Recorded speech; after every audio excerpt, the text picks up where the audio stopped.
কলকাতার পর এবার হাওড়ায় অগ্নিকাণ্ডের ঘটনা। শালকিয়ার মদন বিশ্বাস লেনে একটি গেঞ্জি তৈরির কারখানায় আচমকাই আগুন লেগে যায়। এরপর কারখানার ভেতর থেকে কালো ধোঁয়া আর দাউ দাউ করে আগুনের লেলিহান শিখা বেরোতে দেখা যায়।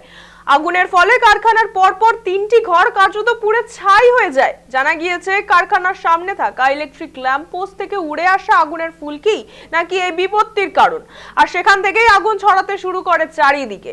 ঘনবসতিপূর্ণ এলাকা হওয়ায় স্বাভাবিকভাবেই স্থানীয়দের মধ্যে ছড়িয়ে পড়ে আতঙ্ক। প্রথমে স্থানীয় বাসিন্দারা ছুটে আসে আগুন নেভানোর কাছে, তারপর খবর দেওয়া হয় দমকলে।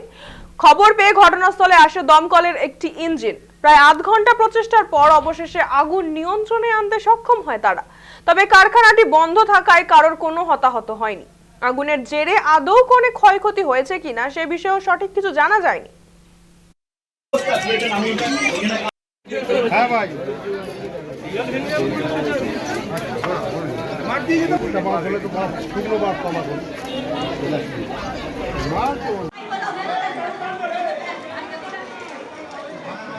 আগুন কি কারণে লেগেছে এখন ওটা ইনভেস্টিগেশনের ব্যাপার।